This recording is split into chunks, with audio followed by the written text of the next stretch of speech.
चलो, तो data frame बनाना हम लोग सीख रहे थे।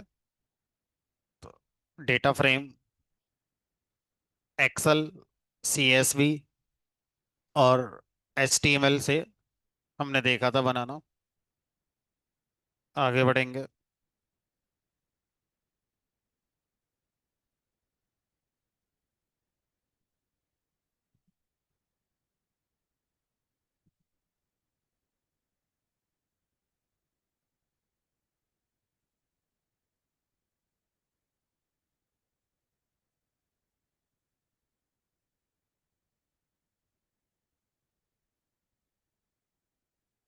इंपोर्ट करेंगे पांडास के लिए।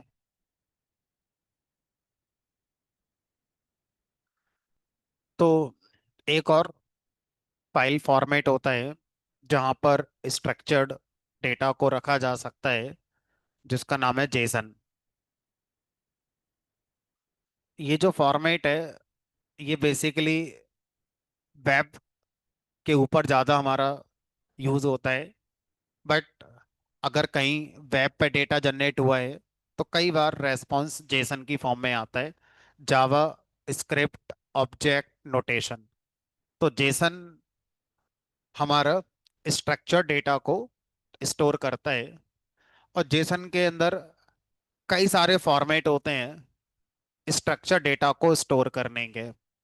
जो सबसे सिंपलेस्ट फॉर्म है वो मैं आपको बता देता हूँ, क्योंकि as a data analyst, as a data scientist, हमें जेसन का एक ओवरव्यू है, दैट इज सफिशिएंट। हाँ, अगर आप वेब के फील्ड में हैं तो आपको डिटेल में जेसन की नॉलेज होनी चाहिए। तो बेसिक जो जेसन का स्ट्रक्चर है वो मैं आपको बता देता हूँ पाइथन के पॉइंट ऑफ व्यू से। तो कोई भी फाइल जिसका एक्सटेंशन कुछ भी हो, फॉर्मेट जेसन होना चाहिए। उसके अंदर अगर आप लिस्ट ऑफ डिक्शनरी की फॉर्म में डेटा को स्टोर करते हैं, जहां पर हर डिक्शनरी एक रो को रिप्रेजेंट करेगी, ठीक है। और जितनी भी डिक्शनरीज हैं, इनमें जो कीज हैं वो हमारे कॉलम्स को रिप्रेजेंट करेंगे। तो अगर आप इस फॉर्मेट में डेटा को किसी भी टेक्स्ट फाइल में स्टोर करते हैं, तो again Jason is a text file, ठीक है। तो अगर आप किसी भी टेक्स्ट फाइल में लिस्ट ऑफ डिक्शनरी की फॉर्म में डेटा को स्टोर करते हैं, तो इस तरह के डेटा को भी डेटा फ्रेम में लाया जा सकता है। तो जेसन में सिर्फ एक ही फॉर्मेट नहीं है। जेसन के इस तरह से हमारे चार पांच फॉर्मेट होते हैं। मैं इस वाले फॉर्मेट पर आपको सिखाऊंगा, लिस्ट ऑफ डिक्शनरी। जनरली इसका एक्सटेंशन डॉट जेसन कर दिया जाता है, बट ऐसा कोई रूल नहीं है कि जेसन फॉर्मेट की जो फाइल होगी उसका एक्सटेंशन डॉट जेसन होना चाहिए। लाइक सीएसवी, उसी तरह से जेसन एक फॉर्मेट है। तो अब मैंने आपको जो डेटा सेट दिए हैं शायद उसमें ये फाइल नहीं है, तो अभी हम मैन्युअली बना लेते हैं छोटी सी फाइल। और अगेन मैंने पाइथन के पॉइंट ऑफ व्यू से बोला लिस्ट ऑफ डिक्शनरी, जबकि ये हमारा डॉट नेट, पीएचपी, जावा, मीन, मर्न सब यूज करते हैं। तो उन्हें क्या पता लिस्ट क्या है, डिक्शनरी क्या है। तो वहां पर जेसन के जावा स्क्रिप्ट के जो नाम होते हैं वो यूज करे जाते हैं। जैसे मैंने आपको मोंगोडीबी पढ़ाई, तो वहां पर आपका करली ब्रेसेस होती थी, स्क्वायर ब्रैकेट होते थे, जेसन एरे, है ना, वही चीजें यहाँ पर बोली जाती हैं। फिलहाल तो मैं क्या करता हूँ, मैं अपने सिस्टम पर एक जेसन फाइल बना रहा हूँ। आप अपने सिस्टम पर कोई जेसन फाइल बना लो। कैसे बनाएंगे? सिंपली नोटपैड ओपन करेंगे। अच्छा, नोटपैड ओपन कर लिया। अब यहाँ पर आप पाइथन के पॉइंट ऑफ व्यू से ही इमेजिन करो, चीजें आसान लगेंगी। और एक लिस्ट बनाएंगे। इस लिस्ट के अंदर हम लोग डिक्शनरी डिफाइन करेंगे। हर डिक्शनरी हमारा एक रो रिप्रेजेंट करेगी। हर डिक्शनरी में की वैल्यू पेयर आप लगाएंगे।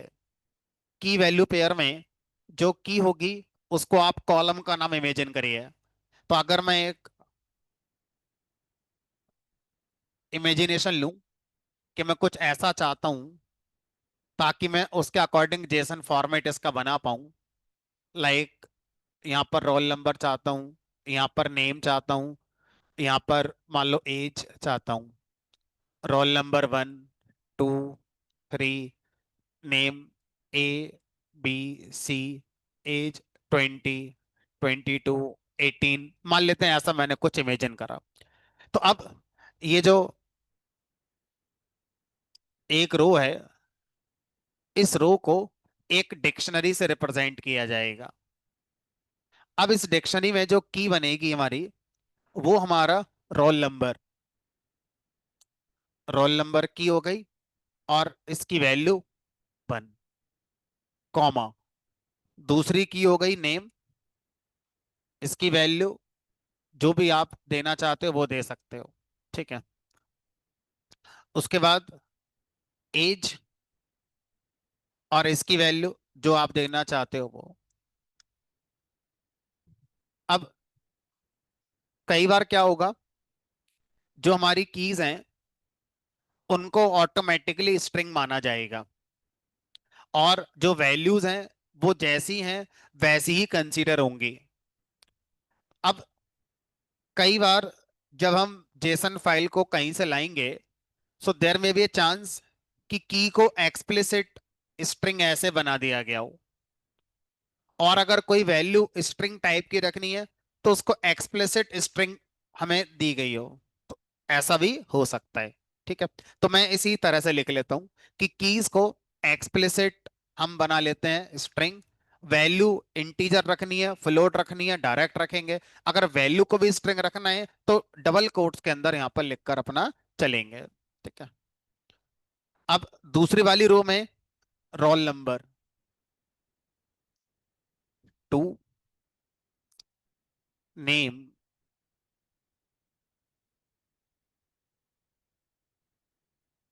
मान लो B, एज मान लो 22। तीसरी वाली रो में रोल नंबर 3, नेम मान लीजिए C कर दिया, और एज यहाँ पे कर दिया मान लो 18। That's it. तो इस तरह से आप और भी इसको अपना आगे लेके जा सकते हैं। सो जेसन के 4-5 फॉर्मेट्स होते हैं, उनमें से एक फॉर्मेट जो ज्यादा यूज होता है वो ये वाला है, जिसको आप पाइथन की स्टाइल में लिस्ट ऑफ डिक्शनरी कह सकते हैं। ऐसे ही एक और होता है डिक्शनरी ऑफ डिक्शनरीज, उसमें भी आप रिप्रेजेंट कर सकते हैं। अब इसको कोई नाम दे दो। तो इसका नाम दे दिया मान लो स्टूडेंट्स डॉट जेसॉन।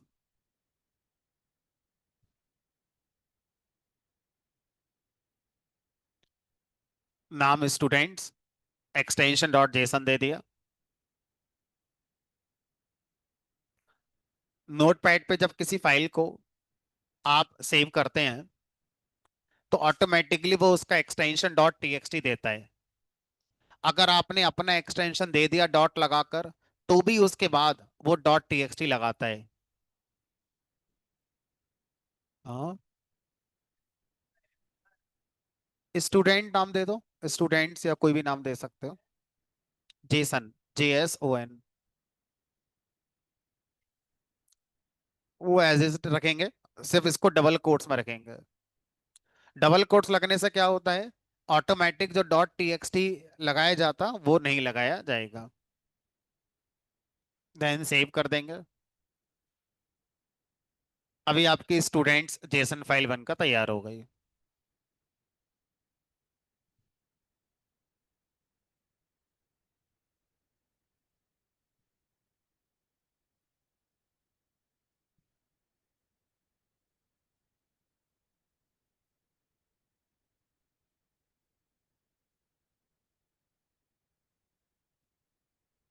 फाइल के नेम से पहले जहां स्टार्ट करोगे, और जब एंड करोगे तो एन के बाद।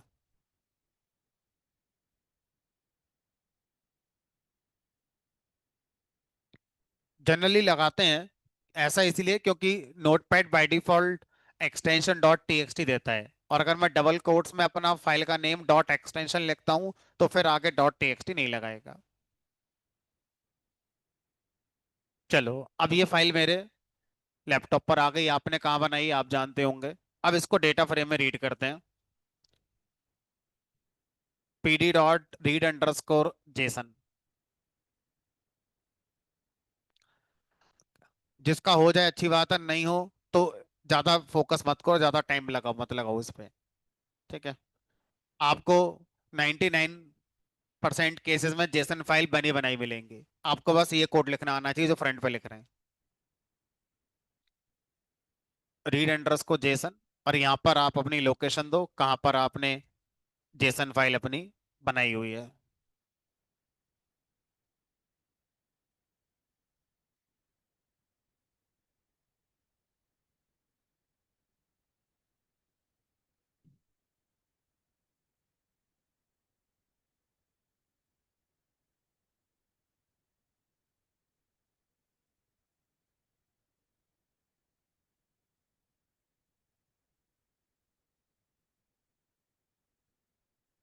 तो रीड अंडरस्कोर जेसन ने ऑटोमेटिकली पार्स कर लिया आपका डेटा, डेटा फ्रेम के अकॉर्डिंग, जिसमें अपने आप रो लेबल कॉलम लेबल बनकर आ गए।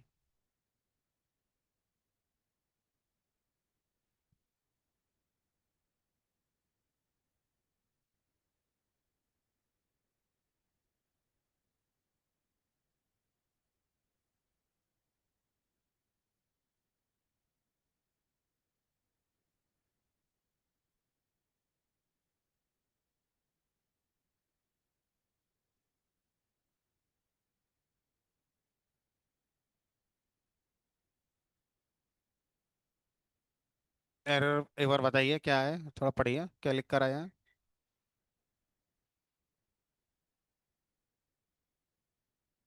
एक बार फाइल चेक करो कहीं की वैल्यू मिस हो गया है, कॉमा कॉमा लगाना कॉलन लगाना, कहीं कुछ मिस हो गया होगा, एक बार चेक करो। मैं ओपन कर देता हूँ फाइल अपनी।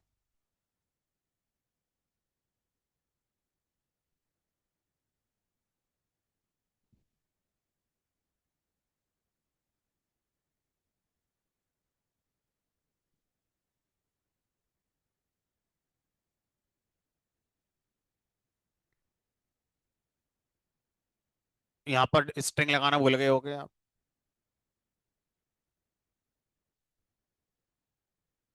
जैसी मैंने फाइल बनाई एक बार अपनी फाइल चेक कर लीजिए।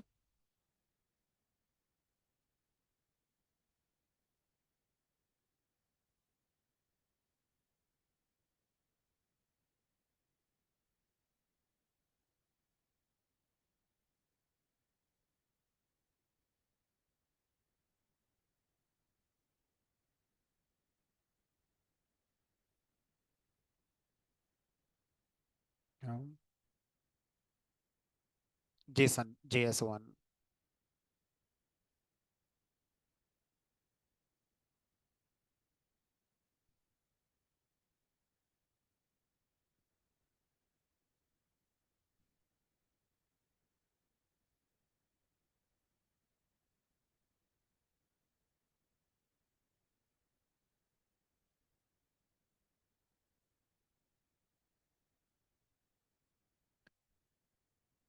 जब किसी एपीआई से डेटा आता है तो मोस्ट ऑफ द टाइम वो जेसन की फॉर्म में ही आता है।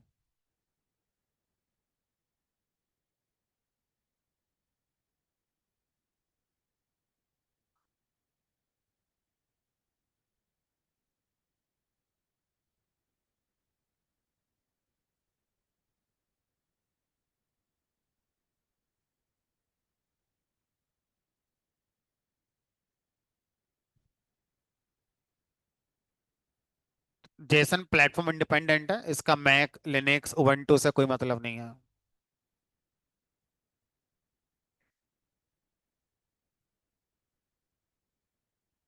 चलो ठीक है। तो हो रहा है तो ठीक है, नहीं हो रहा है तो इग्नोर करो, इस पर टाइम ज्यादा मत लगाओ। अब अगला है हमारे पास, मेरे पास है आपके पास है कि नहीं नहीं पता। बट इतना मुझे पता है कि मैंने पढ़ाया है आपको।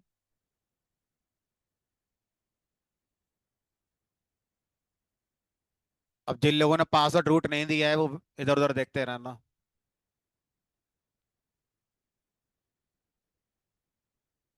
तो मेरे पास डेटाबेस में एक टेबल है। अब मैं चाहता हूँ इस टेबल का डेटा मैं डेटा फ्रेम में, क्योंकि ये तो स्ट्रक्चर फॉर्म में है। हर वो सोर्स जहां पर स्ट्रक्चर डेटा अवेलेबल है, डेटा फ्रेम वहां से डेटा को रीड कर सकता है। तो आपके पास जो भी टेबल है आपके माई एसक्यूएल में, आप अपना देख लीजिए। मेरे पास जिस बैच के डेटाबेस में थी मैंने अपनी देख लिया।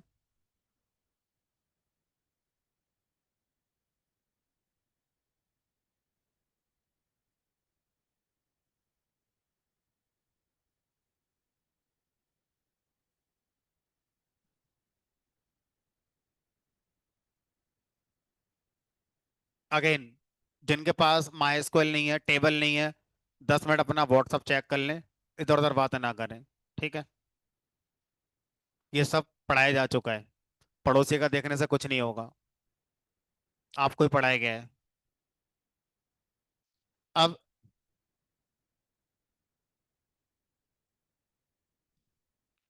किसी भी डेटाबेस से अगर आप कनेक्ट करते हो तो एक मॉड्यूल इंपोर्ट करना पड़ेगा, एसक्यूएल एल्केमी।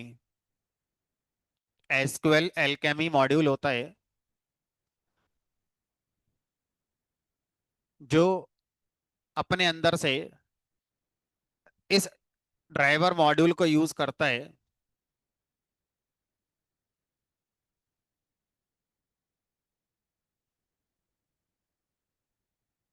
पाई माई सीक्वल, तो एक बार पाई माई सीक्वल आपके पास होगा, उसे इंपोर्ट कर लेना।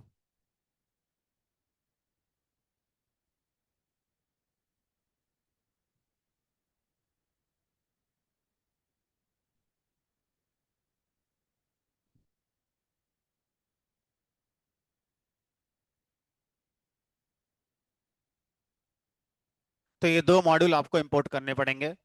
एसक्यूएल एल्केमी ये पहले से एनाकोंडा में होता है। पाई माई एसक्यूएल पहले से नहीं होता है, आपको पिप इंस्टॉल करना होता है।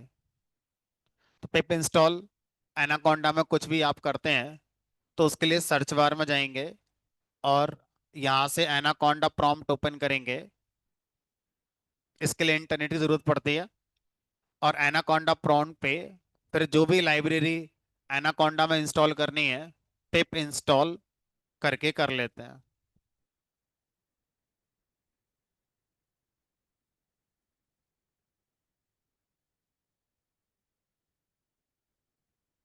VS कोड के साथ जो आपने इंस्टॉल किया था वो पाइथन के किसी दूसरे वर्जन पे हो गया होगा।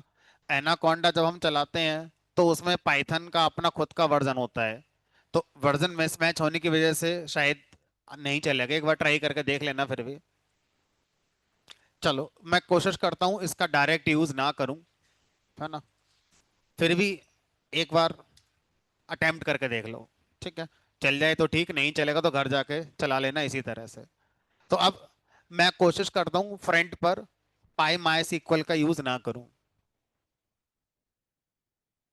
तो अब सबसे पहला काम है इंपोर्ट कर लिया एसक्यूएल एल्केमी मॉड्यूल के लिए। इसके ऊपर आप एक फंक्शन कॉल करते हैं, क्रिएट इंजन।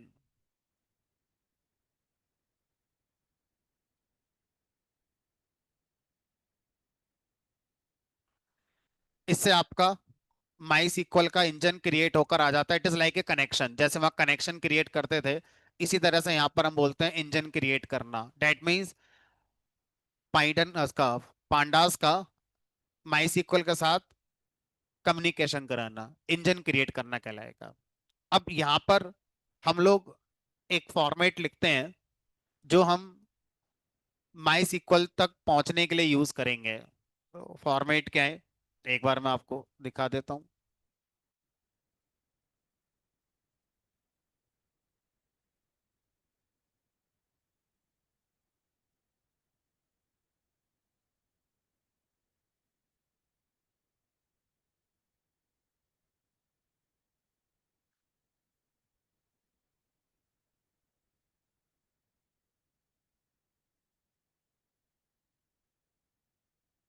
स्ट्रिंग की फॉर्म में आपको अपने डेटाबेस का यूआरएल लिखना होता है। So this is the URL of your database, URL of database. अब इसमें ये एक जनरल फॉर्मेट है। अब इसमें कहाँ कहाँ चेंज करना पड़ेगा वो देखते हैं। MySQL as it is लिखना है, इसमें कोई चेंज नहीं करना है।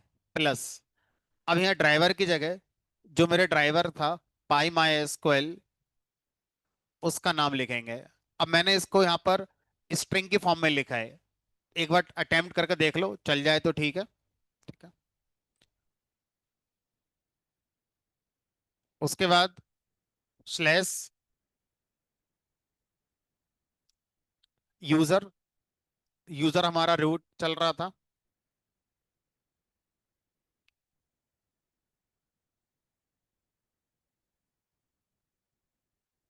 पासवर्ड मेरा रूट था।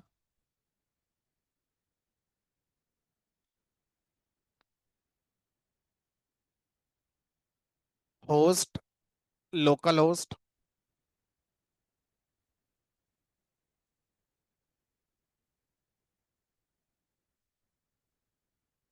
आ जाओ यार, आ जाओ।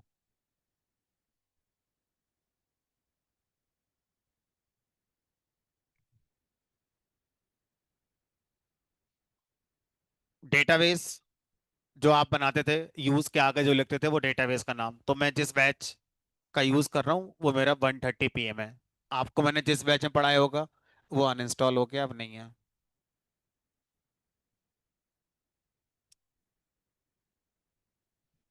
तो अब आपको अपने घर जाके जो चेंज करने हैं बस दो जगह करने हैं। यहाँ पे आपको अपना पासवर्ड लिखना है और ये आपको अपने डेटाबेस का नाम लिखना है। बाकी डिक्टो कॉपी पेस्ट करना है, कोई चेंज नहीं करना है। अब हमारे पास जैसे read Excel, read CSV, read HTML, read JSON, इसी तरह से रीड एसक्यूएल, एक फंक्शन है जिसका नाम है रीड एसक्यूएल। अब हम जानते हैं कि एसक्यूएल में डेटा को रीड करने के लिए कौन सी कमांड यूज होती है? सेलेक्ट। तो अब रीड एसक्यूएल फंक्शन में स्ट्रिंग की फॉर्म में सेलेक्ट कमांड लिखेंगे। अब सोच कर देखो, अगर मैं कॉम्प्लेक्स सेलेक्ट लिखना चाहूँ using join, using nested query, या यूजिंग विंडो फंक्शन, तो जो भी आपको सेलेक्ट कमांड आती है आप यहाँ लिख सकते हैं। और फिर उस सेलेक्ट कमांड के अकॉर्डिंग जो भी टेबल से डेटा आएगा वो डेटा फ्रेम में आ जाएगा। तो ये सेलेक्ट कमांड मैंने बहुत सिंपल लिखी है। ये कितनी भी कॉम्प्लेक्स हो सकती है जो आपको आती है। आपके पास चार टेबल हैं, चार टेबल के डेटा को कंबाइन करके अपने हिसाब से लाना चाहते हो सिंगल डेटा फ्रेम में, तो आप यहाँ पर अपनी क्वेरी लिख सकते हो। तो इस तरह से एसक्यूएल की नॉलेज यहाँ पर आपकी यूज होगी। इंसर्ट अपडेट डिलीट इनका बहुत ज्यादा वजूद नहीं है एनालिस्ट के लिए, क्योंकि सब कुछ तैयार मिलता है, बस आपको सेलेक्ट बहुत अच्छे से आनी चाहिए। ठीक है, अब इट इज लाइक आपका एडिटर, जैसे एडिटर में लिखते थे सेलेक्ट कमांड, बस इस फंक्शन के आर्गुमेंट में आपको लिखनी है सेलेक्ट। सेकंड नंबर पे आपको अपना इंजन पास करना है, जो आपने भी इंजन बनाया है इस इंजन को पास करना है। तो engine is like a connection. और फिर आपका इस सेलेक्ट कमांड से जो डेटा सेलेक्ट हो, मैं थोड़ा सा वेरिएशन करके दिखा दूंगा आपके लिए। तो अभी फिलहाल मैं तो स्टूडेंट टेबल के सारे कॉलम को रीड कर रहा हूं बिना कोई वेयर लगाए, तो सारी रोज मेरी आ जाएंगी डेटा फ्रेम में। ये आ गए। एक बार आप लोग ट्राई करके देखो, वो इशू आएगा। चल रहा है आपका? तो जिनका चल रहा है ठीक है, जिनके में एरर आ रही है no module PyMySQL, उसका सोल्यूशन मैंने बता दिया कि फ्रंट पे तो मैंने नहीं लिखा है, बट एज ए स्ट्रिंग मुझे यहाँ लिखना पड़ रहा है। और इंटरनली फिर वो मेरे लैपटॉप में ढूंढ रहा है, भले ही मैं फ्रंट पे नहीं लिख रहा हूँ बट फिर भी ढूंढ रहा है वो, है ना, क्योंकि इस्तेमाल तो हो ही रहा है। तो आप अपने एंड पर जाकर पिप इंस्टॉल पाई माई एसक्यूएल करेंगे, कहाँ करेंगे? एनाकोंडा प्रॉम्प्ट पे करेंगे, ना कि वीएस कोड के टर्मिनल पे और कमांड प्रॉम्प्ट पे। ठीक है, उसके बाद चलाएंगे, चल जाएगा। अब मैं इसको थोड़ा सा कस्टमाइज करके दिखाता हूं। मान लीजिए मैं चाहता हूं कि मुझे वो स्टूडेंट्स का डेटा ला कर दो जहां पर कोर्स की वैल्यू हमारा डेटा एनालिटिक्स है। तो आप वेयर लगा दो, where course is equal to DA.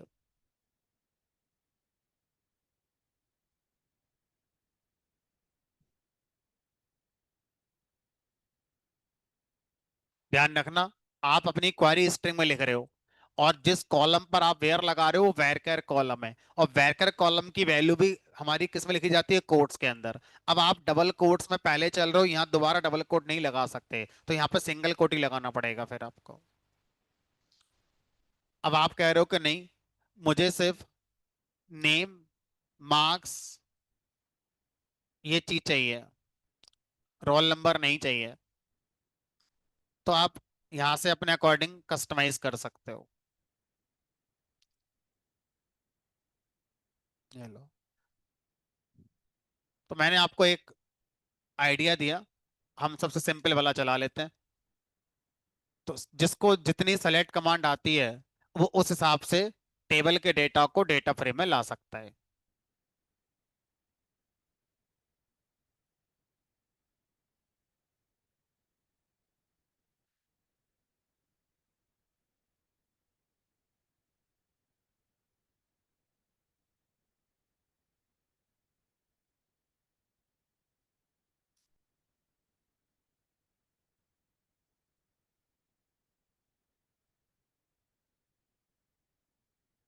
चलो, तो फिलहाल मैंने आपको ये 5-6 सोर्सेस से डेटा रीड करना बता दिया, कैसे डेटा फ्रेम में ला सकते हैं।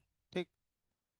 अब मान लीजिए सर, ये जो डेटा फ्रेम मेरे पास है, ये मैंने कहीं से बना लिया, चाहे टेबल से बना लिया चाहे एक्सेल से बना लिया। क्या ऐसा हो सकता है कि डेटा फ्रेम में जो भी डेटा मेरे पास अवेलेबल है, चाहे मैंने किसी मैनिपुलेशन टेक्निक से बनाया, चाहे खुद टाइप करा या कहीं से भी लेकर आया, क्या ये वापस कहीं जा सकता है? क्या मैं इसको वापस राइट कर सकता हूँ एक्सेल में, सीएसवी में, डेटाबेस की टेबल में, जेसन में? Answer is yes. तो जितनी जगह से आप डेटा फ्रेम में रीड करके डेटा लाए हैं, हर उस जगह पर आप लिख भी सकते हैं। जैसे अगर कोई मुझसे बोले कि जो अभी डेटा फ्रेम में डेटा पड़ा हुआ है, ये आपकी टेबल का पड़ा हुआ है, अब इस टेबल के डेटा को क्या आप एक्सेल फाइल में राइट कर सकते हैं? हमने कहा कैसे करेंगे, देखो। तो मैं लिखा DF data frame dot to underscore Excel. Data frame पर हम मेथड कॉल करते हैं to underscore X X X. ये मेथड क्या करते हैं, जो भी इस डेटा फ्रेम में डेटा अवेलेबल है उस डेटा को राइट कर देता है जो आप यहाँ पे लिख रहे हो। मैंने लिखा एक्सेल, तो इस डेटा फ्रेम में जो भी डेटा मौजूद है ये एक्सेल में जाके सेव हो जाएगा। लेकिन वो एक्सेल फाइल कहाँ बनेगी, वो आप बताओगे। तो मान लो मैं करंट डायरेक्टरी के अंदर बना देता हूँ, S T dot x L S x करके। अब इस डेटा फ्रेम का डेटा इस एक्सेल फाइल में जाके हमारा सेव हो जाएगा। अब होता ही है कि यहाँ पर जो डेटा फ्रेम में रो लेवल है ये भी साथ में राइट हो जाते हैं एक्सेल के अंदर। देखें क्या मैं कह रहा हूँ, करंट डायरेक्टरी के अंदर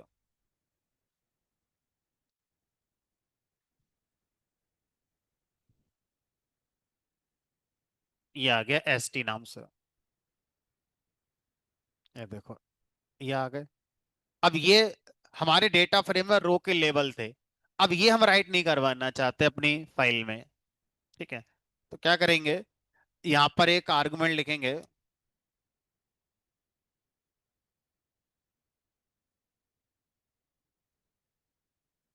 index is equal to false. तो जो रो के लेबल हैं इनको इंडेक्स के नाम से जाना जाता है, फॉल्स, इनको राइट मत करो। अब देखें, ये लो, तो टेबल का डेटा यहां पर आ गया। तो इस तरह से किसी भी हमारा ऐसा सोर्स जहां पे 2D डेटा अवेलेबल है, एज ए डेस्टिनेशन की तरह भी वहां डेटा पहुंचाया जा सकता है। ठीक है। अब बहुत सारे लोगों का हमारा ये वाला काम हुआ ही नहीं है, डेटाबेस से टेबल लाने वाला। तो अब आप दूसरा कर लो। कैसे?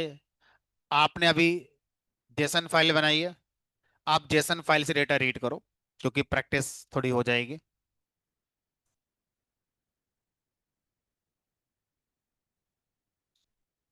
जेसन फाइल से डेटा रीड कर लिया आपने।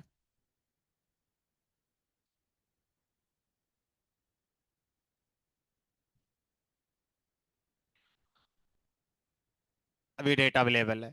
अब मैं चाहता हूं ये डेटा एक्सेल फाइल में राइट हो जाए। जेसन फाइल में था, डेटा फ्रेम में रीड कर लिया। अब डेटा फ्रेम से मैं एक्सेल में पहुंचाना चाहूँ, सीएसवी में पहुंचाना चाहूँ, जहां पहुंचाना चाहूँ वहां पहुंचा सकता हूँ। टेबल में भी, हमने कहा टेबल में भी। तो अब फिलहाल मैं इसको सीएसवी फाइल या एक्सेल फाइल जिसमें राइट करना चाहूँ कर सकता हूँ। डीएफ डॉट सेम कहानी टू अंडरस्कोर एक्सेल, और एक्सेल फाइल आप जहां बनाना चाहते हो वहां बना सकते हो।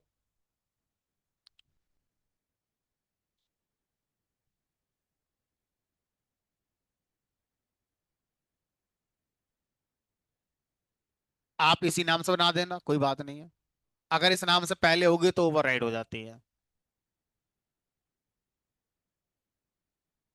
और सर अगर मैं इसी को सीएसवी में लिखना चाहूँ तो सीएसवी,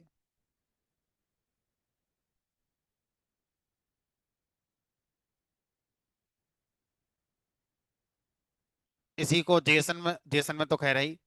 इसी को अगर टेबल में लिखना चाहें तो चलो टेबल में अलग करेंगे, पहले इन दोनों को निपटा लेते हैं। तो ये कोड इस डेटा फ्रेम के डेटा को एक्सेल में राइट कर देगा, और एक्सेल फाइल करंट डायरेक्टरी के अंदर बन जाएगी। पाथ दोगे तो उस पाथ पर बनेगी। अगर पाथ नहीं लिखा है तो बाय डिफॉल्ट जो पाथ है वो हमारा करंट वर्किंग डायरेक्टरी CWD मान ली जाएगी। ये लो। तो इस डेटा फ्रेम में डेटा आप कहाँ से लाए थे फर्क नहीं पड़ता। अब वो कहाँ पहुंच गया है, एक्सेल में राइट हो गया, सीएसवी के अंदर भी राइट हो गया है। देखो,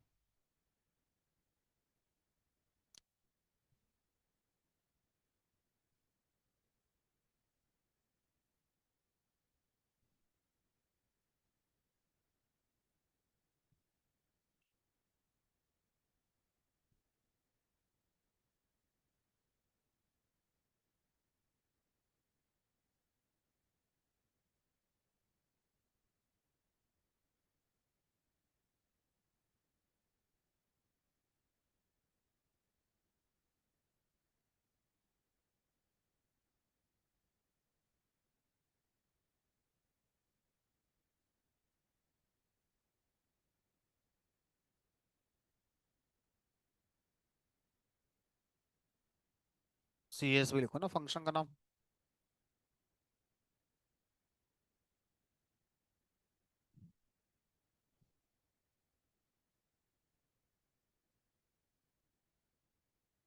index is equal to,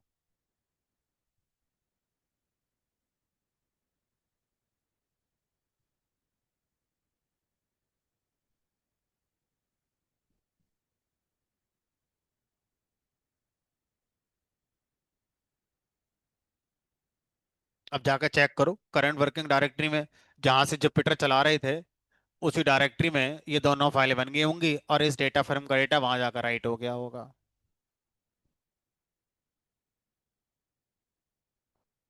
extension देना पड़ेगा ना। बिना एक्सटेंशन के फिर फाइल का पता कैसे चलेगा?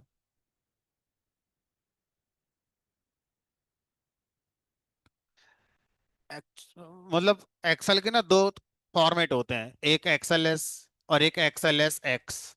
तो उसे कैसे पता चलेगा किस फॉर्मेट में रखनी है, और दोनों का इंटरनल स्ट्रक्चर अलग होता है, इसलिए डिफॉल्ट कोई नहीं है।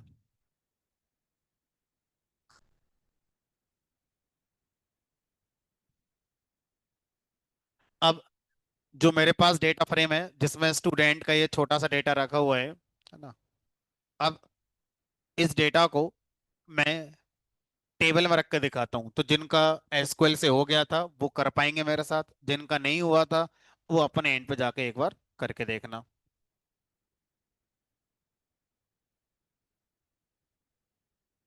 नहीं करना पड़ेगा, एनाकोंडा प्रॉम्प्ट ओपन करेंगे तो इंटरनेट चाहिए होगा ना, तब होगा।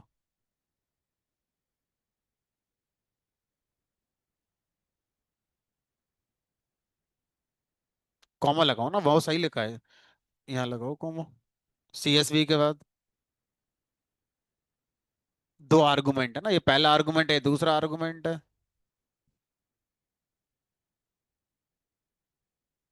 जैसे ही ऊपर करना है।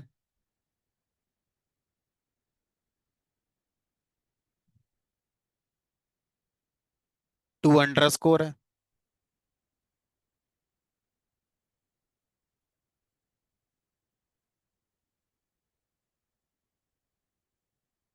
फॉल्स में एफ कैपिटल है, पाइथन हुई नहीं आपकी अभी? पाइथन नहीं पढ़ी अभी आपने? पढ़ रखी है? बताना मत किसी को। यही कहते हैं ना, पूछा नहीं पड़ी है अभी, तो चल जाएगी, नहीं तो फिर।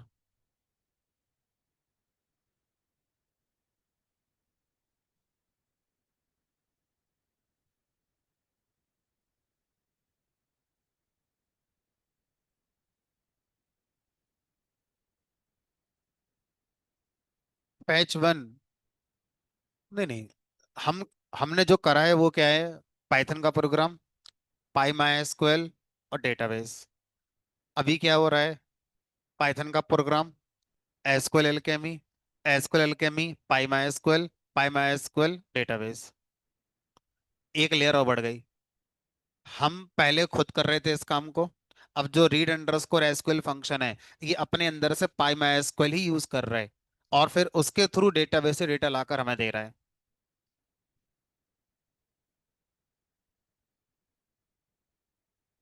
चला सकते हैं।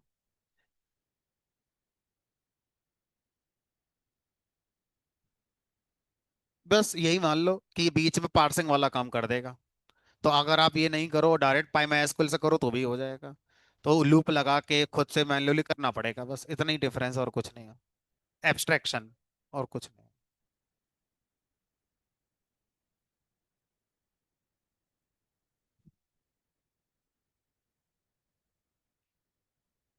यहाँ कॉमा लगा के वो पास करो ना, क्रिएट, यहाँ रीड एसक्यूएल में पहले तो क्वेरी हो गई, कॉमा लगाओ, सेकंड आर्गुमेंट में इंजन पास करना पड़ेगा ना रीड करते समय, जो भी नाम दिया है वेरिएबल का, और फिर इसको डेटा फ्रेम में स्टोर कर पड़े या डायरेक्ट करा दो, कैसे ही करा दो, एक ही चला दो, चल जाएगा।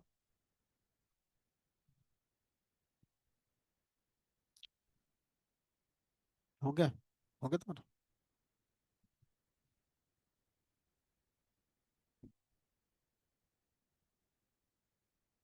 चलो भाई अब देखो।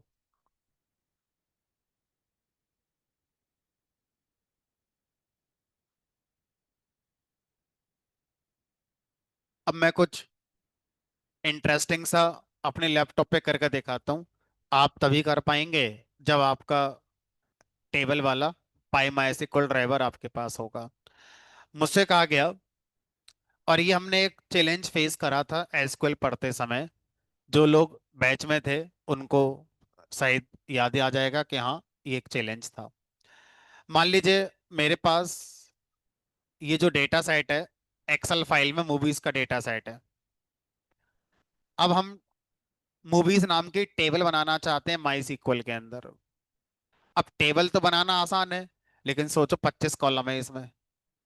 अब मान लो किसी तरह से मैंने क्रिएट टेबल लिख ली, अब इसमें 1500 रिकॉर्ड है। अब 1500 रिकॉर्ड इंसर्ट इनटू तो सर पॉसिबल ही नहीं है। और हम ये भी जानते हैं कि माई एसक्यूएल और एक्सेल डायरेक्ट एक दूसरे से बात नहीं करते, कंपैटिबल नहीं है। तो हमें क्या करना होता था, पहले एक्सेल को सीएसवी में कन्वर्ट करना होता था, फिर सीएसवी को हम इंपोर्ट कमांड का यूज करके वर्क बेंच पे जाकर तब जाके वहां पर इंपोर्ट करते थे। ठीक है। अब हमारे पास एक दूसरा तरीका आ गया जो मैं अभी करके दिखाऊंगा आपको। अब हम क्या करेंगे, हमारी जो एक्सेल फाइल है, इस एक्सेल फाइल को हम डेटा फ्रेम में ला सकते हैं, हमने कहा अभी पढ़ा है, कल पढ़ा था। और हम डेटा फ्रेम को एसक्यूएल की टेबल में स्टोर कर सकते हैं। अब हमें बीच में सीएसवी में कन्वर्ट करना, वर्क बेंच लाना, वो सब खत्म हो गया। अब मैं इसको करके दिखाता हूं।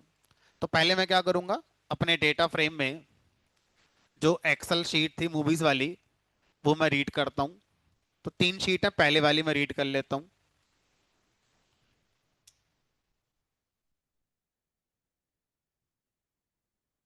ये मान लो 1338 रोज में 25 कॉलम है।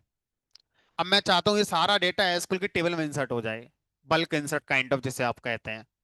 तो अब मुझे अगर डेटा फ्रेम पर काम करना आता है, तो मेरे पास एक ऑप्शन और अवेलेबल हो गया, है ना, जो हम थोड़ा बेटर कंट्रोल के साथ कर सकते हैं, जिसमें कोई कमांड वगैरह आपको लिखने की जरूरत नहीं पड़ रही है।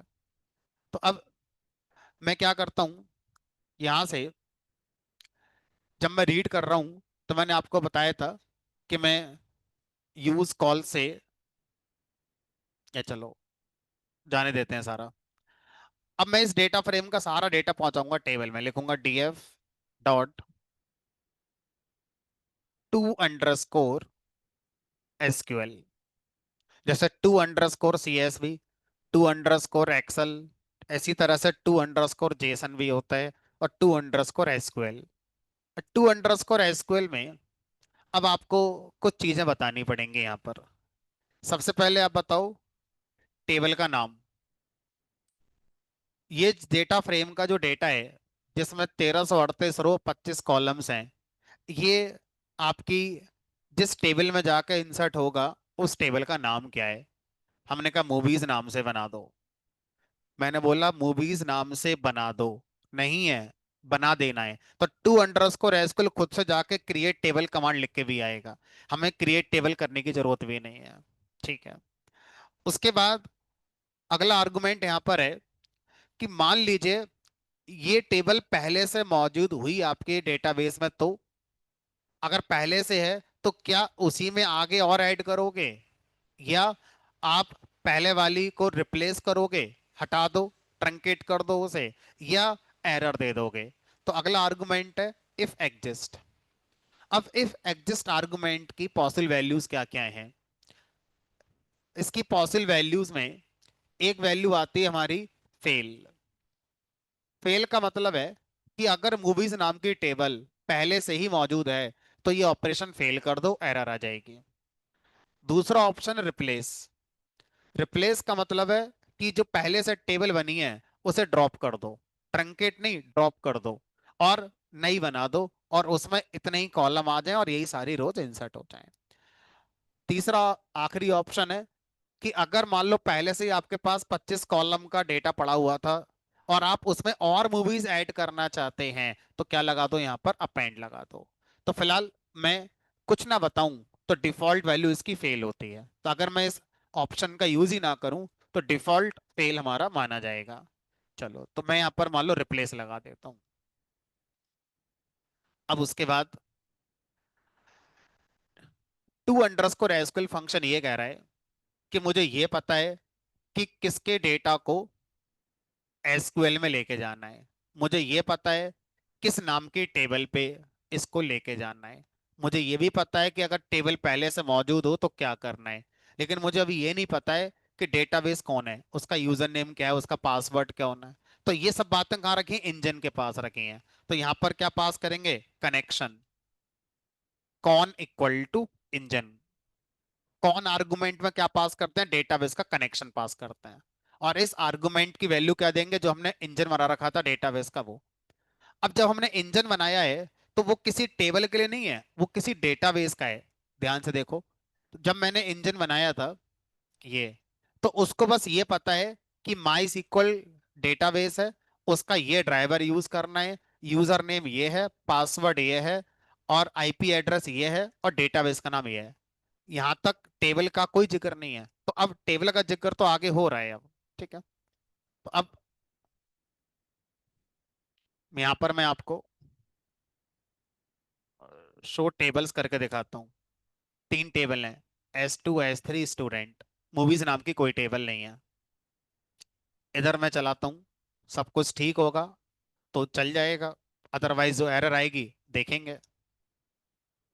खत्म। 1338 रोज राइट हो गई, इसने बताया मुझे, वापस करा कि नंबर ऑफ रोज जो राइट हुई हैं। पहुंच गई टेबल, हमने कहा बन गई, दिखाओ। स्टोर टेबल्स में जाके देखूंगा, बन गई मूवीज टेबल। अब इस मूवीज टेबल के अंदर अगर आप इधर से सेलेक्ट कमांड चलाओगे, सेलेक्ट स्टार फ्रॉम मूवीज, 1300 रोज आएंगी। देखने में अजीब लगेंगी बहुत। 25 कॉलम, 25 कॉलम कहाँ डिस्प्ले हो जाएंगे इसमें। फिर भी चला देते हैं, Ctrl+C। तो अब क्या करते हैं, सेलेक्टेड कॉलम देख लेते हैं। Select title, year, category from movies. अब सर ये भी बहुत ज्यादा है, कोई बात नहीं। लिमिट 10, शुरू की 10 देख लो। ये लो। हमें तो एक आइडिया चाहिए कि हाँ पहुंच गया डेटा, नहीं पहुंच गया। तो अब हमारे लिए थोड़ा आसान हो गया, एक ऑप्शन और अवेलेबल हो गया, एक्सेल फाइलों को डेटाबेस में पहुंचाने का, वाइस वर्सा, है ना। वहां से डेटा लाके एक्सेल में ले आओ, टेबल में डेटा पड़ा हुआ है आपका, उसको एक्सेल में लाना है। तो आप डायरेक्ट नहीं कर पाते थे। पहले आप इंपोर्ट करते थे सीएसवी में, फिर सीएसवी से एक्सेल में सेव एज करते थे। अब आप डायरेक्ट इस काम को कर सकते हैं, डेटा फ्रेम में ले आओ डेटा, df.to_excel, पहुंच गया।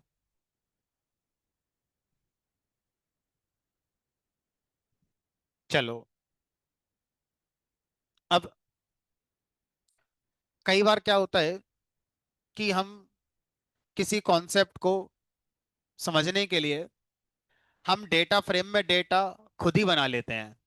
हमारे पास कोई सोर्स नहीं है, ना कोई एक्सेल है, ना कोई सीएसवी है, ना कोई जेसन है, ना कोई एचटीएमएल है, और ना कोई एसक्यूएल की टेबल है। मैन्युअली मैं 2-3 रोज खुद ही इंसर्ट करके थोड़ा प्रैक्टिस करना चाहता हूँ। तो अगर आप मैन्युअली डेटा फ्रेम में डेटा इंसर्ट करना चाहते हैं तो भी कर सकते हैं। अब ऐसा करने के लिए क्या करना पड़ेगा, पांडास लाइब्रेरी में एक क्लास होती है, और उस क्लास का नाम है डेटा फ्रेम। अभी तक क्या होता था, अभी तक जितने भी ये रीड वाले फंक्शन होते थे बिहाइंड द सीन, ये जब डेटा को सोर्स से रीड करते थे तो एक ऑब्जेक्ट के अंदर स्टोर करते थे। वो ऑब्जेक्ट डेटा फ्रेम क्लास का ही बनता था, जिसका नाम हम लोग डीएफ रखते थे। अब हमें क्या करना पड़ेगा, इस डेटा फ्रेम क्लास का ऑब्जेक्ट मैन्युअली बनाना पड़ेगा, जैसे किसी क्लास का बनाते हैं, pd.data frame।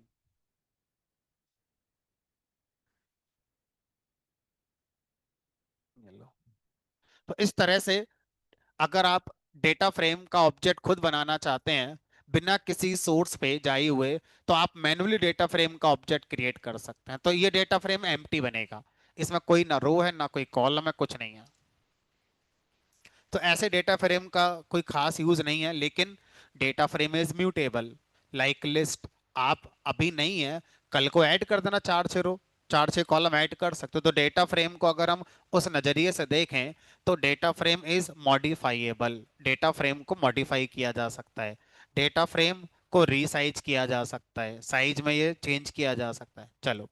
तो अब हम इनिशियली डेटा फ्रेम को कुछ रोज कुछ कॉलम के साथ बनाना चाहते हैं। तो हमारे पास पहला तरीका है 2D एरे। डेटा फ्रेम के अंदर कंस्ट्रक्टर में आर्गुमेंट पास करेंगे डेटा, और इस डेटा आर्गुमेंट की वैल्यू 2D एरे पास करेंगे। अब वो 2D एरे चाहे नमपाई 2D एरे रख लो, चाहे लिस्ट ऑफ लिस्ट भी रख सकते हो, ठीक है, या लिस्ट ऑफ टपल भी चलेगा, टपल ऑफ लिस्ट भी चलेगा। कोई भी इंडेक्सिंग बेस्ड कॉन्सेप्ट जो 2D को रिप्रेजेंट करे वो आप यहाँ पर लिख सकते हो। तो मैं लिस्ट ऑफ लिस्ट अपना लिख के चलता हूँ। चलो तो अब मान लो वही रोल नंबर वाला एग्जांपल ले लेता हूँ। ब्रेन में मेरे चल रहा है कि हम पहले रोल नंबर की वैल्यू रखेंगे, फिर स्टूडेंट का नेम रखेंगे, फिर स्टूडेंट की एज रखेंगे, फिर दूसरी रो, दूसरी लिस्ट दूसरी रो हो गई, रोल नंबर 2, बी, और ये 22। तीसरी लिस्ट तीसरी रो हो जाएगी। अब ये तीन अलग अलग लिस्ट हैं, मुझे इनको 2D में रिप्रेजेंट करना है, तो इन तीनों लिस्ट को उठाकर एक और लिस्ट में रख दो, लाइक ए दिस, और ये ऐसा कर। तो अब ये हो गया आपका 2D एरे। अब चाहे आप numpy 2D एरे बना लो तो भी चल जाएगा, चाहे आप टपल और टपल कर लो, तो जिसमें हर वनडी लिस्ट या हर वनडी एरे एक रो को रिप्रेजेंट कर रहा है, उसमें जितनी वैल्यूज हैं उतने कॉलम्स हमारे बनेंगे। अब डेटा फ्रेम ये कह रहा है कि मैं तैयार हो गया, लेकिन रीडेबिलिटी थोड़ी सी पुअर है, क्योंकि आपको पता है कि 1 रोल नंबर है, 2 रोल नंबर है, 3 रोल नंबर है, मुझे थोड़ी पता है कि 1 रोल नंबर है। तो मैं तो अपने आप 0 1 2 दे दूंगा। पहले कॉलम का नाम 0, दूसरे कॉलम का नाम 1, तीसरे कॉलम का नाम 2, मैं तो ऐसे कर दूंगा। तो अगर हम डेटा फ्रेम टेम्परेरी प्रैक्टिस करने के लिए बना रहे हैं, है ना, तो हम डेटा फ्रेम के कंस्ट्रक्टर में एक आर्गुमेंट और पास करें जिसका नाम है हमारा नेम्स। सॉरी, यहाँ पर कॉलम्स नाम से है, रीड करते समय नेम्स नाम से है, और जब मैनुअली बनाएंगे तो कॉलम्स नाम से ही आर्गुमेंट है। थोड़ा ध्यान रखना इस बात का। लिस्ट, पहले कॉलम का नाम, दूसरे कॉलम का नाम, और तीसरे कॉलम का नाम।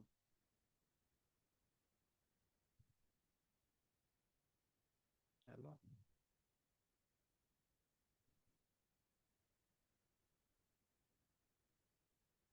किसी ने लास्ट टू लास्ट क्लास में क्वेश्चन पूछा था, मैंने उसका आंसर अभी तक नहीं दिया, अब मुझे देना है। ये जो कॉलम के लेवल हैं, ये तो चलो हमें समझ में आते हैं, सोर्स से रीड करेंगे तो पहली रो कॉलम लेवल बन जाते हैं। अगर सोर्स पे पहली रो कॉलम लेवल नहीं है तो फिर हम हेडर नन कर देंगे और फिर अपना नेम लगाकर दे देते हैं। ये जो रो के लेवल्स होते हैं, इनके बारे में थोड़ा सा हमें समझना होगा। ये जो रो के लेवल्स हैं,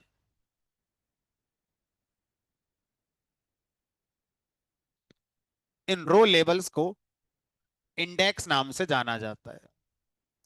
रो level is equal to index.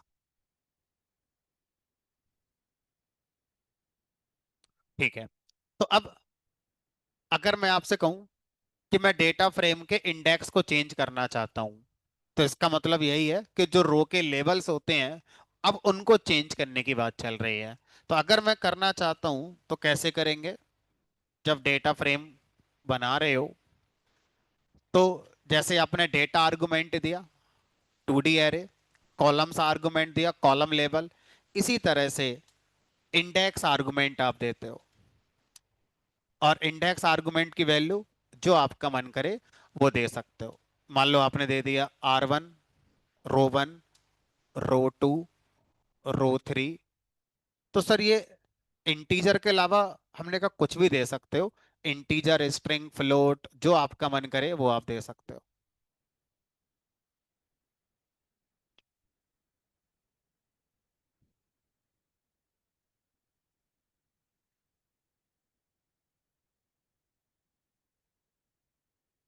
अगर मैं डेटा आर्गुमेंट का नाम नहीं लिखता हूं तो फिर फर्स्ट आर्गुमेंट 2D एरे अपने आप माना जाएगा। अगर मैं कीवर्ड आर्गुमेंट की तरह लिखता हूं तो मैं चाहूं पहले नंबर पे लिखूं, चाहे दूसरे पे लिखूं, चाहे तीसरे पे लिखूं। तो अगर मैं पहले वाले को डायरेक्ट पास करूं बिना उसका नाम बताए हुए तो भी चलेगा, लेकिन फिर रूल है कि वो 2D एरे वाला आर्गुमेंट सबसे पहले ही होना चाहिए, क्योंकि एज ए पोजीशन आर्गुमेंट अब ये पास हो रहा है। अब देखो, मैंने आज क्यों बताया, इससे पहले क्यों नहीं बताया, उसका रीजन आपको समझ में आ जाएगा। अभी तक क्या था, मैं किसी सोर्स पे जाके फाइल को रीड कर रहा था। अब 1300 रोज थी। क्या आपको लगता है कि मैं 1300 वैल्यू लिखूंगा यहाँ पर? सबका भाई बाई डिफॉल्ट 0 1 2 3 4 आ रहा है। अब आप बोलेंगे नहीं सर हम अपना देंगे, तो अपना देंगे तो लिखना पड़ेगा ना फिर इस तरह से। अब या तो ऐसे लिख लो लिस्ट बना के, रेंज फंक्शन भी आप चाहें तो लगा सकते थे, लेकिन रेंज फंक्शन से अगर आप इंडेक्स दोगे तो वो तो फिर इंटीजर इंडेक्स बन सकता है। मुझे आपको सिखाना था कि रो के लेबल्स जिनको इंडेक्स कहते हैं वो स्ट्रिंग भी हो सकता है, इंटीजर भी हो सकता है, फ्लोट भी हो सकता है। अब मैं जो कर रहा हूं ऐसा मैं कभी करना नहीं होता है और ना कभी जरूरत पड़ती है, लेकिन अपना कॉन्फिडेंस बढ़ाने के लिए हम ऐसा करके देखेंगे। तो मैंने क्या करा, मैंने यहां पर एक स्ट्रिंग दे दिया, एक इंटीजर दे दिया और एक फ्लोट दे दिया। ये वैल्यू कहां से दे रही है, अपने मन से जो आपके आ जाए वो दे देना। अब ऐसा करके क्या फायदा कर लिया आपने, क्या समझना चाहते हो? किसी को कुछ समझ नहीं आएगा, लेकिन इतना समझ में आ गया कि हाँ सिंटैक्टिकली रो के लेबल्स जिनको इंडेक्स कहा जाता है वो किसी भी टाइप के हो सकते हैं। वो इंटीजर भी हो सकते हैं, स्ट्रिंग भी हो सकते हैं, फ्लोट भी हो सकते हैं।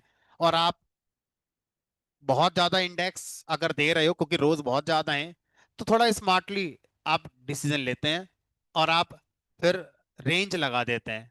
और रेंज हम जानते हैं कि वो हमारा क्या करेगा, 0 1 2, ये आ गया। है जी।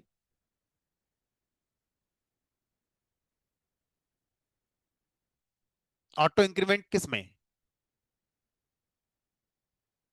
हाँ ये आ गया ऑटो इंक्रीमेंट, इस तरह से चलता है। ये ऑटो इंक्रीमेंट मान लो रेंज फंक्शन को। बट ध्यान रखना, गिनती बराबर होनी चाहिए, एरर आ जाएगी। सोचो जब आप रेंज दे रहे हो, फिर आपकी मर्जी, आप यहां से भी दे सकते हो, हमने कहा ये दे दो। तो मैंने आपको तरीका बताया, उस क्वेश्चन का आंसर। हाँ, रेंज में स्ट्रिंग चलता नहीं है। अब आप पाइथन का कोई सा तरीका जिसमें स्ट्रिंग से शॉर्टकट बनाया जा सके यूज कर लो। चलो, तो फिलहाल इंडेक्स के मामले में इतना ही, लेकिन इंडेक्स पर अभी चर्चा आगे जाके और करनी है। अभी उस क्वेश्चन का आंसर मिल गया कि यस, हम रो के लेवल को चेंज कर सकते हैं। अब डेटा फ्रेम को जब आप मैनुअली बना रहे हो, तो एक तरीका तो ये हो गया कि डेटा फ्रेम के कंस्ट्रक्टर में एज ए फर्स्ट आर्गुमेंट आप 2D डेटा पास करते हो और फिर वो डेटा फ्रेम में अपने आप आ जाता है। कॉलम्स आप दोगे तो अच्छी बात है, नहीं तो 0 1 2 आ ही जाएंगे। इंडेक्स आप दोगे तो ठीक है, नहीं दोगे तो 0 1 2 आ ही जाते हैं। अब मैनुअल डेटा फ्रेम बनाने का एक और तरीका, डेटा फ्रेम अगर आप मैनुअली बनाना चाहते हो तो एक तरीका और है। ये तरीका शायद ज्यादा हम लोग प्रेफर करेंगे कभी आगे अगर जरूरत पड़ेगी तो।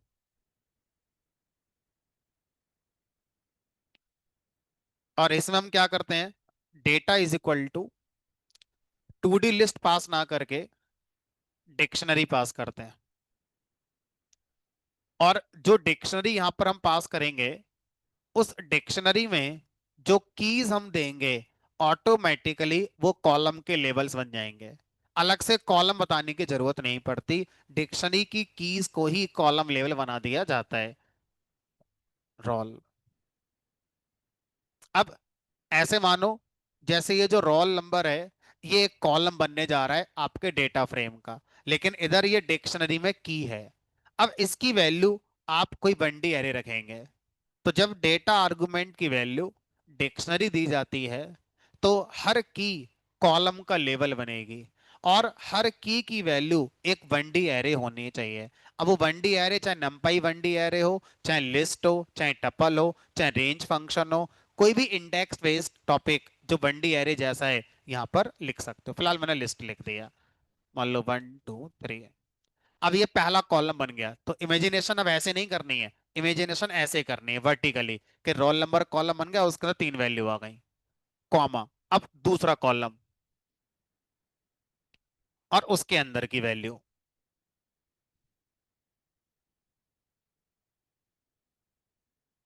ऐसे करके आप जितने कॉलम देना चाहें, और फिर बंडी एरे में उस कॉलम की अपनी वैल्यू दे सकते हैं।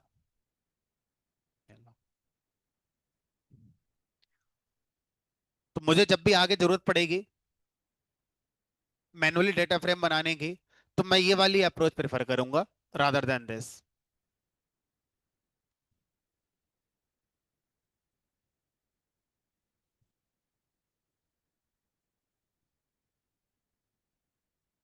मिसिंग वगैरह बना देगा, मान लो यहाँ पर मैंने, या तो एरर दे देगा या मिसिंग बना देगा। सेम ही मांग रहा है, मिसिंग नहीं ले रहा। तो हर की पर जो वैल्यू है वो सेम साइज का बंडी एरे होना चाहिए।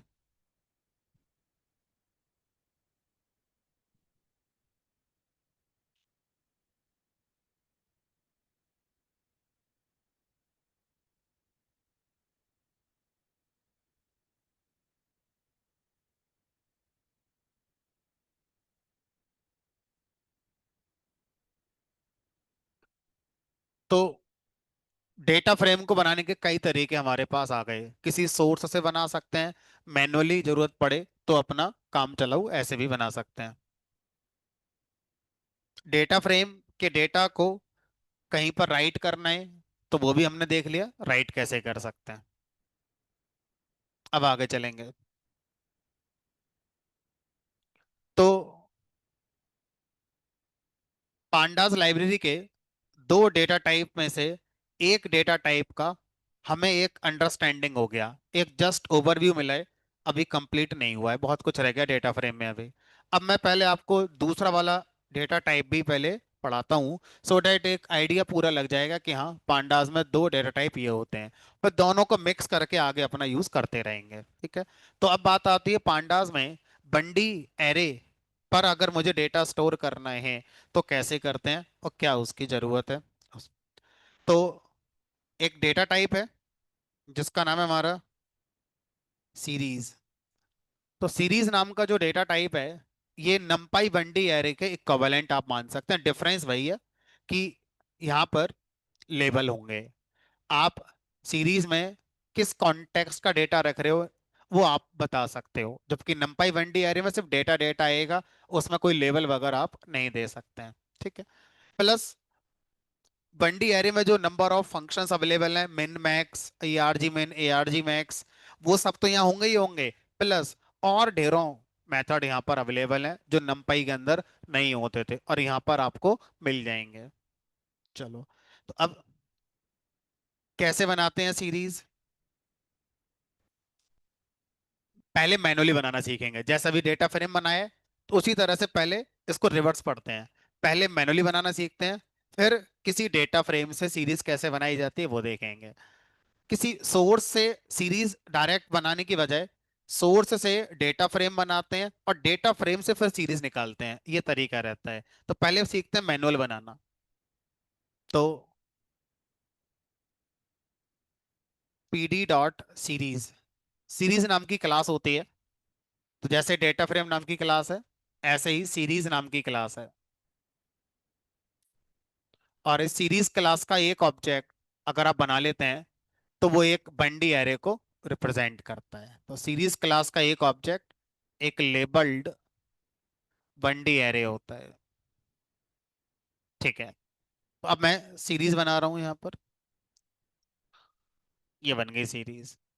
अब इसमें कुछ है तो नहीं, खाली सीरीज है, कोई एलिमेंट नहीं, कोई लेबल नहीं, कुछ नहीं, बट बना सकते हैं, ठीक है। तो ये एम्प्टी सीरीज बन गई जिसका कोई खास साइंस नहीं है। सीरीज म्यूटेबल है, लिस्ट की तरह मॉडिफाई हो जाती है, इसमें एलिमेंट आप ऐड कर सकते हैं, रिमूव कर सकते हैं। अब जिस समय सीरीज बनाई जा रही है, अगर उसी समय मैं इसमें कुछ डेटा स्टोर करना चाहता हूं, तो एज ए फर्स्ट आर्गुमेंट एक 1D एरे मैं पास करूंगा। डेटा इज इक्वल टू, जैसे वहां 2D एरे पास करा था, ऐसे यहां पर कोई भी 1D एरे पास कर सकते हो। वो 1D एरे नंपाई 1D एरे हो सकता है, वो 1D एरे लिस्ट हो सकता है, टपल हो सकता है, रेंज फंक्शन भी हो सकता है। ठीक है। तो अब मान लो मैंने यहां पर लिख दिया 20, 18, 22। अब मेरे ब्रेन में चल रहा है कि ये किसी की एज है। अब सीरीज ने कहा मुझे बता सकते हो ये किसी की एज है तो। ठीक है। तो यहां पर हम एक आर्गुमेंट पास करते हैं, नेम। नेम में हम क्या देते हैं, सीरीज का नेम बताते हैं, मतलब सीरीज का लेवल बता रहे हैं कि इसमें जो डेटा रखा है उसका कॉन्टेक्स्ट क्या है, उसका नाम क्या है, ये बताएंगे। ठीक है। तो यहाँ दे दिया मैंने कि भाई एज है। सीरीज में भी हमारा रो के लेबल्स होते हैं, और बाय डिफॉल्ट रो के लेवल वही 0, 1, 2, 3, 4 इस तरह से चलते हैं। ये देखो, तो नाम आ गया कि ये एज की सीरीज है, और ये इंडेक्स हो गए यानी कि रो लेवल हो गए, और ये इसके हर वैल्यू का डेटा टाइप हो गया। रूल वही है कि हर एलिमेंट सेम टाइप का होगा, एक इंटीजर एक फ्लोट नहीं हो सकता, सारे सेम टाइप के होंगे। और या तो आप बताओ डी टाइप लगा के, नहीं बताओगे तो जो सबसे बेस्ट मैचिंग होगा एलिमेंट, उसके अकॉर्डिंग सारे एलिमेंट का टाइप करके सीरीज बनाई जाएगी। तो सीरीज के अंदर अलग अलग टाइप के एलिमेंट नहीं होते। अच्छा, अगर मैं इसी क्वेश्चन को डेटा फ्रेम पर पूछूं तो क्या आंसर देते हैं आप? डेटा फ्रेम सेम टाइप के वैल्यूज रखता है या डिफरेंट टाइप की वैल्यूज रखता है? तो आंसर थोड़ा सब्जेक्टिव देना है। डेटा फ्रेम में हमारे कॉलम्स होते हैं, हर कॉलम के अंदर जो वैल्यूज आएंगी वो सेम टाइप की आएंगी, लेकिन हर कॉलम अलग अलग टाइप की वैल्यू रख सकता है। जैसे यहाँ पर ये कॉलम सारी वैल्यू इंटीजर रख रहा है, ऐसा नहीं होता कि एक इंटीजर एक फ्लोट एक स्ट्रिंग, सारी वैल्यू एक जैसी आएंगी। यहाँ पर इंटीजर है। दूसरा कॉलम,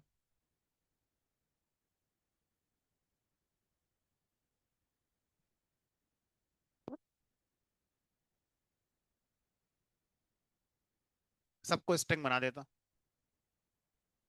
अभी थोड़ी देर में इसका आंसर मिल जाएगा आपको, आज ही दे देंगे 10 मिनट बाद।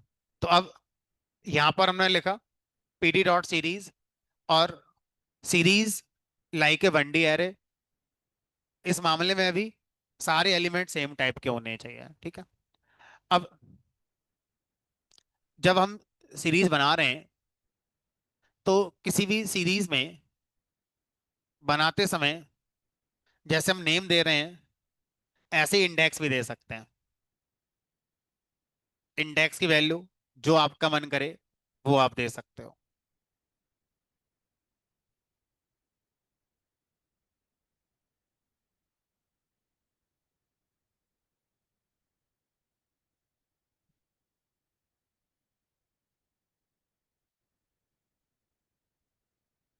चलो, अब मेरे पास एक डेटा फ्रेम रखा हुआ है, ये रहा। अब डेटा फ्रेम चाहे मैं किसी सोर्स से डेटा लाया हूं या मैनुअली बना, उससे फर्क नहीं पड़ता। हम डेटा फ्रेम को सीरीज के कलेक्शन की तरह भी इमेजिन कर सकते हैं।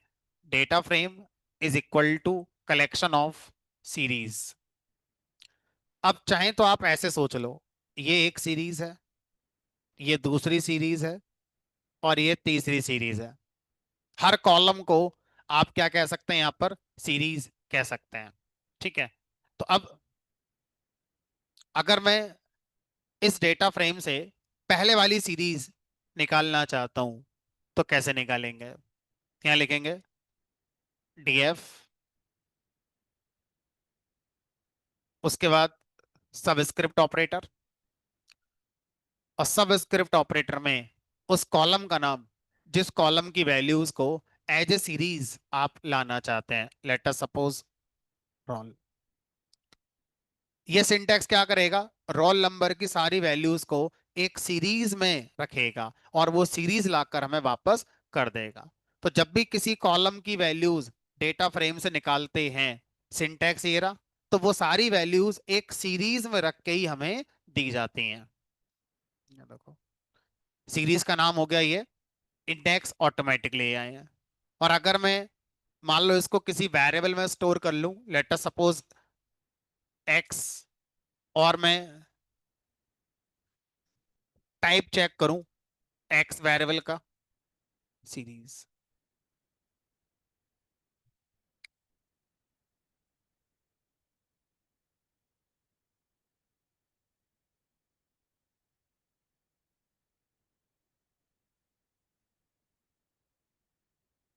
चलो अब जो आपका क्वेश्चन था उसको थोड़ा सा और क्लैरिटी करते हैं। मैंने डेटा फ्रेम बनाया,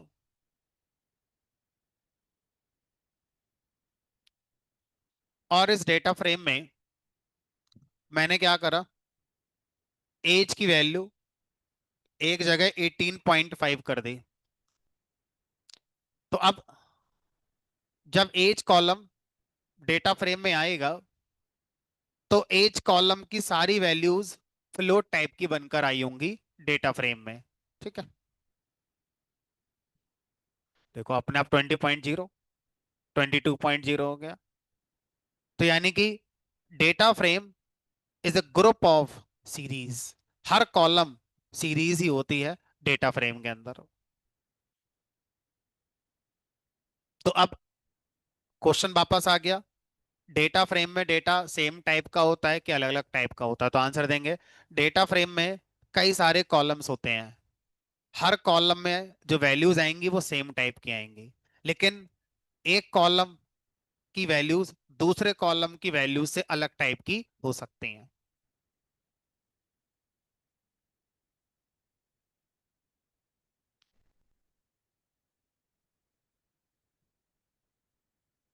किसमें? छोटी मोटी गलती हो गई होगी।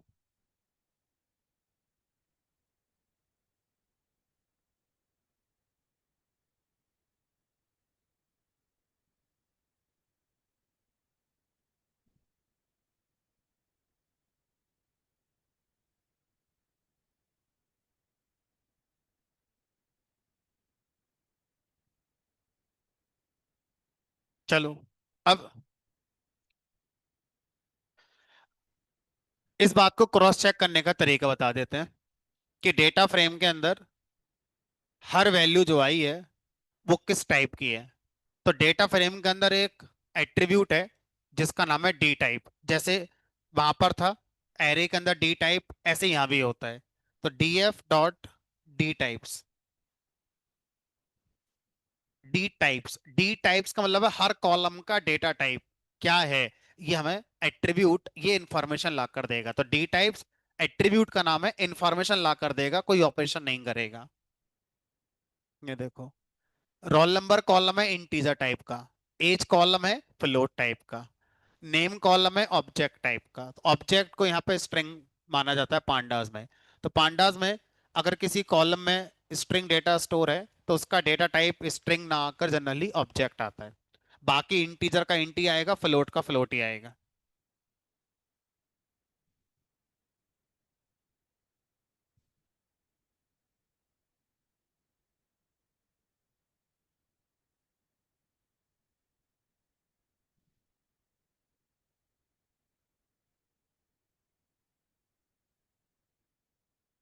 चलो अब जो मैं आपको सिखा रहा था वापस उसमें आते हैं। तो अगर आपके पास ये डेटा फ्रेम है और इस डेटा फ्रेम से आपको कोई पार्टिकुलर कॉलम बाहर निकालना है, तो आप डीएफ सब स्क्रिप्ट ऑपरेटर और स्ट्रिंग में उस कॉलम का नाम जिस कॉलम की वैल्यूज को सीरीज में आप स्टोर करना चाहते हैं। फॉर एग्जाम्पल आपने लिख दिया as, it is like select column name from table name. Data frame को टेबल मान लो और इस सिंटैक्स को कॉलम का नेम मान लो।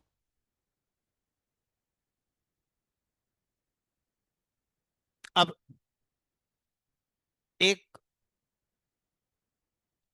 और अप्रोच है जो इससे थोड़ा फास्ट है लिखने में, लेकिन वो कई बार फेल हो जाती है। लेकिन अगर चल गई तो लिखने में फास्ट है। कैसे फास्ट है? डीएफ डॉट, कॉलम का नेम, जिस कॉलम की वैल्यूज को सीरीज में रखना चाहते हो। क्या नाम है कॉलम का? एज।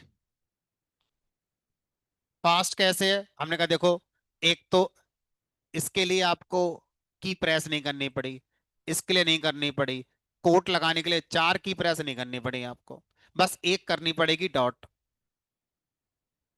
तो ये फास्ट हो गया लिखना। लेकिन ये फेल हो जाती है अप्रोच। ये अप्रोच फेल कब कब हो सकती है? पहला सिनेरियो, मान लीजिए मैंने डेटा फ्रेम बनाया और इस डेटा फ्रेम में मेरे कॉलम का नाम है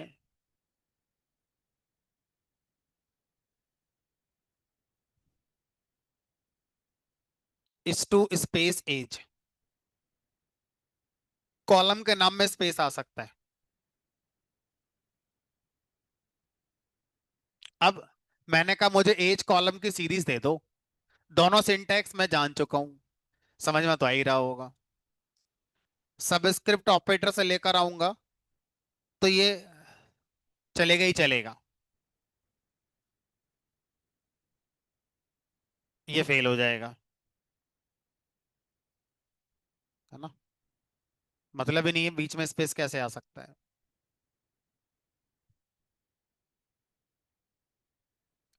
दूसरा रीजन कि ये सिंटैक्स आपका फेल हो सकता है। पहला, कॉलम के नाम में अगर कोई स्पेस आ गया या कोई स्पेशल सिंबल आ गया, सिर्फ अंडरस्कोर चल जाएगा। अंडरस्कोर के अलावा कोई सिंबल आ गया, एट आ गया, हैश आ गया, कॉमा आ गया, तो वो सब फेल हो जाएगा इस वाली अप्रोच में। लेकिन ये एकदम सेफ है, स्लो है लेकिन सेफ है। दूसरा,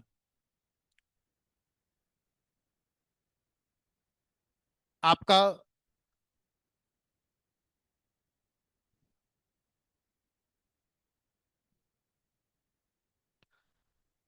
मान लो किसी, मेरे पास जो डेटा है,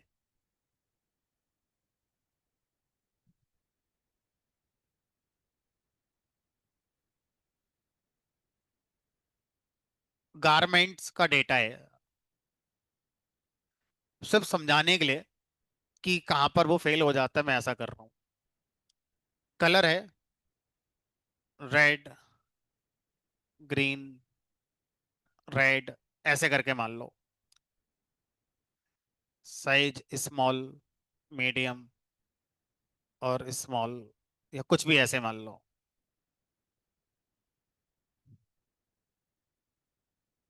अब इस डेटा फ्रेम में गारमेंट्स का डेटा तो साइज कॉलम आना ऑब्वियस हो सकता है। तो अब मुझसे कहा किसी ने साइज कॉलम की वैल्यू को सीरीज में रख कर दे दो। मैं फटाफट वाली अप्रोच पे चला गया, क्योंकि इसमें ना तो कोई स्पेस है कॉलम के नाम में, ना कोई ऐसा सिंबल है जो परेशान करेगा, सब कुछ ओके है। लेकिन मैं ये बात भूल गया कि मैंने आपको लास्ट क्लास में साइज नाम से एक एट्रीब्यूट पढ़ाया था, जैसे डॉट शेप, डॉट, इस तरह से आपके कॉलम्स, इसी तरह से डॉट साइज बताया था। साइज क्या बताता था? टोटल नंबर ऑफ वैल्यूज, एक दो तीन चार पाँच छः। तो डॉट वाली अप्रोच फेल हो जाती है कब? अगर कॉलम के नाम में कोई स्पेशल सिंबल आ गया, कॉलम के नाम में कोई स्पेस आ गया, या कॉलम का नाम वो हो गया जो डेटा फ्रेम के किसी एट्रीब्यूट का नाम है। तो डीएफ डॉट वाली अप्रोच में सबसे पहले एट्रीब्यूट होगा, इस बात को प्रेफरेंस दी जाती है, और उसका रिजल्ट आएगा जो एट्रीब्यूट का रिजल्ट होता है, ना कि वो कॉलम की सीरीज बनेगी। लेकिन अगर मैं इस वाली स्टाइल को फॉलो करता हूँ, स्लो सेफ, स्लो है लिखना लेकिन सेफ है, जो चाहते हो मिलेगा। तो इस तरह से किसी भी डेटा फ्रेम के कॉलम से अगर आप सीरीज निकालना चाहते हैं तो ये दो सिंटैक्स हो गए, दोनों में से कोई सा सिंटैक्स आप यूज कर सकते हैं इस काम को करने के लिए। एक और डिफरेंस, फिर ये कंपैरिजन भी पूरा हो जाएगा। डीएफ डॉट वाली अप्रोच में आप एक बार में एक ही सीरीज निकाल सकते हैं, डीएफ डॉट कॉलम का नाम, बस उस कॉलम की सीरीज निकल कर आएगी। लेकिन इस वाली अप्रोच में सब स्क्रिप्ट ऑपरेटर से जब आप लाते हैं, तो सब स्क्रिप्ट ऑपरेटर से एक साथ मल्टीपल कॉलम को भी ला सकते हैं। और जब एक साथ मल्टीपल कॉलम को लेकर आएंगे, तो लिस्ट की फॉर्म में कॉलम के नाम लिख सकते हो कि भाई मुझे रोल नंबर दे दो, मुझे नेम दे दो। लेकिन सर अब सीरीज कैसे बनेगी, हमने कहा अब सीरीज नहीं बन सकती। अब दो कॉलम आए हैं, तो दो कॉलम किस में रख के मिलेंगे, एक डेटा फ्रेम में। यानी कि इस डेटा फ्रेम से दो कॉलम का एक नया डेटा फ्रेम निकलकर आपको मिल जाएगा। तो इस तरह से अगर मैं एक डेटा फ्रेम में 10 कॉलम है और सिर्फ 4 कॉलम को ही किसी आगे प्रैक्टिस में यूज करना चाहता हूं, तो आप इस तरह से स्लाइस करके चार के दो कॉलम अपना बना लो और एक नए डेटा फ्रेम में स्टोर कर लो, अपना यूज करते रहो। डॉट वाले सिंटैक्स में ये पॉसिबल नहीं है।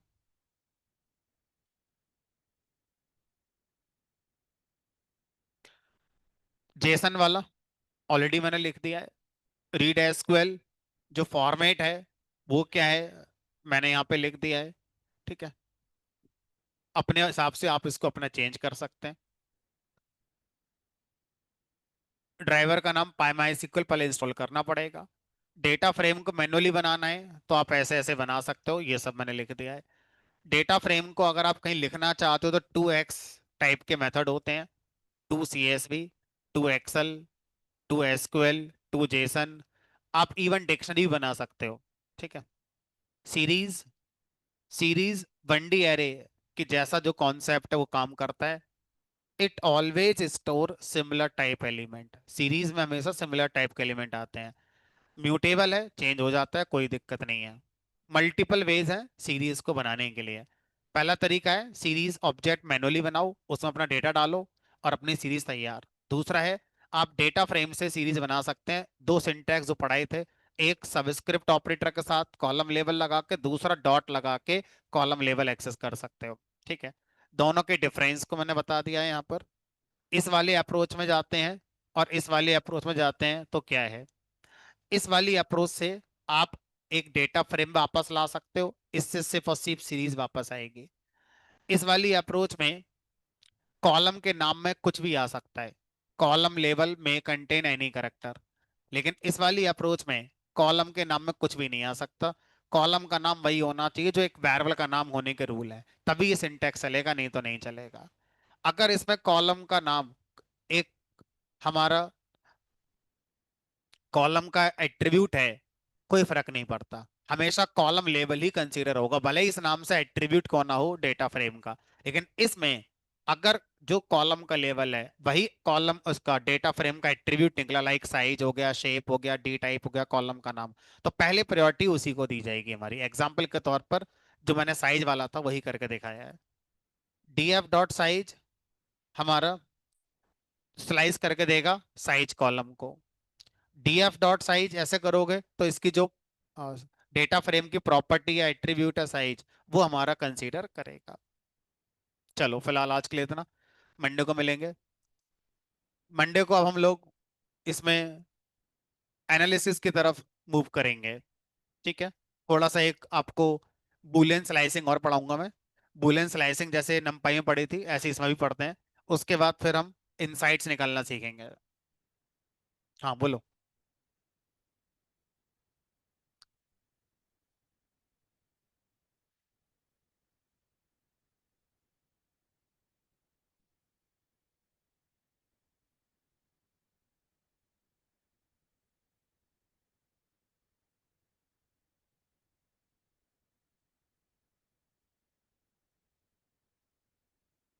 हाँ वो कर सकते हैं, दोनों पे कर सकते हैं। करा देंगे, भी आएगा भी आगे, करा देंगे।